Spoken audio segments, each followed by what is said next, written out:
বিসমিল্লাহির রহমানির রহিম। আসসালামু আলাইকুম। আমি জান্নাতুন্নুর কাজল, অনারক চন্দ্রিমা বিউটি জোন। আজকে নতুন একটা ভিডিও নিয়ে আসছি। আচ্ছা বলেন তো এগুলো কি? দেখি কে বলতে পারেন। আমার মনে হয় অনেক আপুরাই গেস করতে পেরেছেন। আচ্ছা আমি বলে দিচ্ছি। এগুলো কিন্তু বিক্রির জন্য নয়, মানে নট ফর সেল। এগুলো কিন্তু আপনাদের জন্য গিফট। যারা এই বিগত প্রায় ৩ বছর যাবত আমার অনলাইন বিজনেসে ছায়ার মতন আমার সাথে আছেন, তাদের জন্য এগুলা গিফট। এখানে অনেক গিফট আছে। আর এর ভিতরে আছে হচ্ছে ল্যাকমির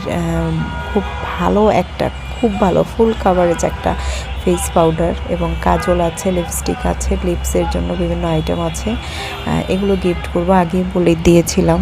এবং আমার যারা হচ্ছে কাস্টমার অফ দ্য ইয়ার হবেন, তারাও আমাদের কাছ থেকে কিছু প্রোডাক্ট গিফট পাবেন, তার সাথে এগুলোও পাবেন। তো এখন থেকে কিন্তু অনেক বেশি লাইক কমেন্ট শেয়ার করতে হবে।